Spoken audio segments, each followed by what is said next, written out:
더불어민주당 이재명 대표 피습 사건 이후 잠시 숨고르기에 들어갔던 이낙연 전 대표가 이번 주 탈당 선언을 예고했습니다. 국민의힘 한동훈 비대위원장은 내일 영입 인재를 발표하는 등 총선을 앞둔 정치권 움직임에 속도가 붙고 있습니다. 취재기자 연결해보겠습니다. 김경수 기자. 네, 국회입니다. 이재명 대표 피습 뒤에 거취 표명을 미뤘던 이낙연 전 대표, 향후 계획을 언급했다고요? 네, 이낙연 전 대표는 오늘 오전 광주 5.18 묘역을 참배한 뒤 기자들과 만나 이번 주 후반에는 인사를 드리고 용서를 구할 일이 있을 거라고 말했습니다. 앞서 지난 4일 탈당 기자회견을 열려다 이재명 대표 피습 사건 여파로 일정을 연기했던 이 전 대표가 다시 행동에 나서겠다는 계획을 밝힌 겁니다. 이 전 대표는 어제 김대중 전 대통령 탄생 100주년 기념 행사에서 문재인 전 대통령이 정치가 다시 희망을 만들어내야 한다고 말했는데 자신은 지금의 정치가 희망을 만들지 못하고 있다는 뜻으로 받아들인다고도 설명했습니다. 양당 체제를 벗어나 국민에게 제3의 선택지를 드리겠다며 신당 창당에 대한 의지를 재확인한 것으로 해석됩니다. 이낙연 전 대표 탈당과 신당 추진이 가시화하는 가운데 입원 중인 이재명 대표는 일단 회복 치료에 전념하는 것으로 알려졌습니다. 민주당은 아직 이 대표의 복귀 시점도 특정할 수 없다고 설명했는데 다만 이낙연 전 대표 탈당 여파 최소화 등 총선 전 당내 통합이 시급한 과제로 떠오르는 모습입니다. 한편 한동훈 국민의힘 비상대책위원장은 어제 민주당 출신 무소속 이상민 의원을 만나 입당을 제안하는 등 외연 확장 행보를 이어가고 있습니다.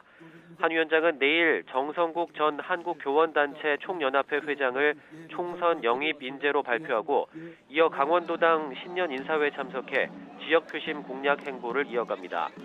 오는 10일부터는 연 이틀 경남, 부산 지역을 차례로 방문한 뒤 상경해 곧바로 4선 이상 중진들과 총선 전략을 논의할 예정입니다.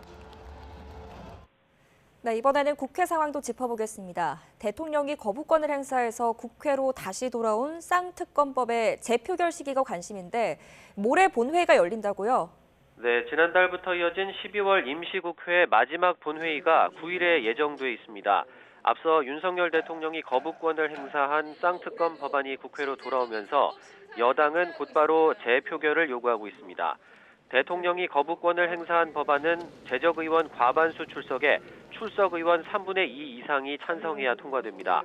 야당 의원 표를 다 끌어모아도 통과가 어려워서 특검법은 폐기될 가능성이 큰데 하루라도 일찍 표결해서 거부권을 둘러싼 논란을 잠재우겠다는 게 여당의 계산입니다. 반면 야당은 서두를 게 없다는 입장입니다. 우선 윤 대통령이 배우자인 김건희 여사 관련 특검법에 거부권을 행사한 것을 헌법재판소 권한쟁의 심판으로 다툴 수 있는지 검토할 시간이 필요하다며 일단 모레 본회의 재표결은 어렵다는 입장입니다. 민주당 내부에선 공천 정국인 2월까지 재표결 시기를 미뤄서 여당에서 이탈표가 나올 가능성을 기대하는 기류도 감지됩니다. 대신 야당은 모레 본회의에서 이태원 참사 진상규명을 위한 특별법 표결을 요구하고 있습니다.